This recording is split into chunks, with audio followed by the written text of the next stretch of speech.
It was a cold winter evening in New York City, the kind that made the glass towers shimmer like ice under the streetlights. Inside one of the city's most luxurious restaurants, a table of powerful men sat surrounded by wealth, pride, and silence. They were dressed in suits worth more than most people's yearly salary, their watches gleaming with arrogance and their words dripping with authority. At the head of the table sat Richard Wallace, the billionaire everyone feared, respected, and envied. He had built an empire from nothing, but tonight, he was about to make a decision that would change his life forever. Before the waiter could refill the glasses, a young waitress, nervous, yet strangely calm, leaned close to him and whispered words that made the entire world pause around him. "Don't sign that. If you believe that one act of kindness or courage can change someone's life forever, then please take a moment to like, comment, share, and subscribe to Kindness Thread, because stories like this remind us that compassion still exists, even in the coldest corners of power." Richard turned his head slightly, his sharp eyes scanning the young woman who had just dared to interrupt a billion-dollar deal. Her voice trembled, but her eyes didn't. The other men at the table sneered, amused by what they saw as a servant overstepping her place. But something in Richard's chest, something buried under years of greed and ambition, stirred. For the first time in years, someone wasn't afraid to speak to him, not out of flattery or fear, but out of genuine concern. The waitress, whose name tag read Emily, quickly stepped back, realizing the weight of what she had just done. She tried to disappear into the background, her heart racing. She had seen the document while serving water, just a quick glance, but enough to notice something horrifying. The contract Richard was about to sign would lead to the closure of multiple small companies, one of which was the bakery her late father once owned. A bakery that had fed the neighborhood with warmth and kindness before the big corporations swallowed it whole. She couldn't let another family lose everything the way hers had. Richard sat silently, pen in hand, as the other executives urged him to sign. They reminded him of the profits, the expansion, the numbers. But their voices faded into a blur. All he could hear were those three words echoing in his mind: "Don't sign that." He looked down at the paper. The numbers were dazzling, the promise of greater wealth intoxicating. Yet behind the ink lay countless lives, people he would never meet, stories he would never hear, families who would lose everything while he gained another yacht or mansion. He had spent years chasing power, but at what cost? His wife had left him. His son barely spoke to him. His home, though massive, felt like a hollow museum filled with luxury but no laughter. And now, this young woman, a waitress earning tips just to survive, had the courage to stop him from crossing another line. He set the pen down. The room went silent. Every man at the table stared at him in disbelief. "Richard, what are you doing?" one of them barked. Another whispered angrily, "This deal is everything." But Richard didn't answer. Instead, he stood up, took a deep breath, and said something that made the room freeze: "Maybe everything isn't what I need anymore." The meeting ended abruptly.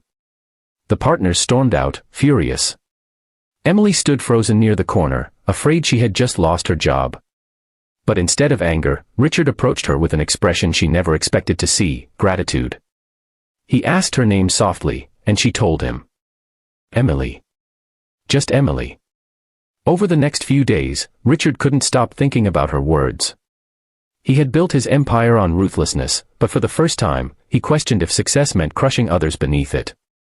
He went through the files, reviewed the deal, and discovered that Emily had been right: the merger was unethical, exploiting hundreds of workers for the benefit of a few rich men like him. He felt disgusted, not at them, but at himself. He called his lawyer and canceled the agreement. Then, something in him began to shift. Richard Wallace, once the coldest businessman on Wall Street, started visiting the neighborhoods his company had affected. He met the workers who had lost their jobs, the small business owners who had gone bankrupt, and the families struggling to rebuild. And with every handshake, every tear, he felt a weight lifting from his heart. A few weeks later, Richard returned to that same restaurant. The same table, the same quiet ambience, but this time he wasn't there to sign a deal. He asked for Emily. When she approached, nervous as before, he smiled genuinely for the first time in years. He thanked her again, not just for saving him from a bad deal, but for waking him up from a life of blindness. He asked her to sit down, though she hesitated. Then he told her something that left her speechless. He had started a new foundation, not for profit, not for image, but for change. The foundation's goal was to help small businesses recover from corporate takeovers, to support single parents, and to rebuild communities destroyed by greed. He named it the Second Chance Fund. Emily's eyes filled with tears. She couldn't believe that a few whispered words had sparked something this powerful. But Richard wasn't done. He offered her a position at the foundation, not as a token act of charity, but because he believed she had the heart and courage the world needed more of.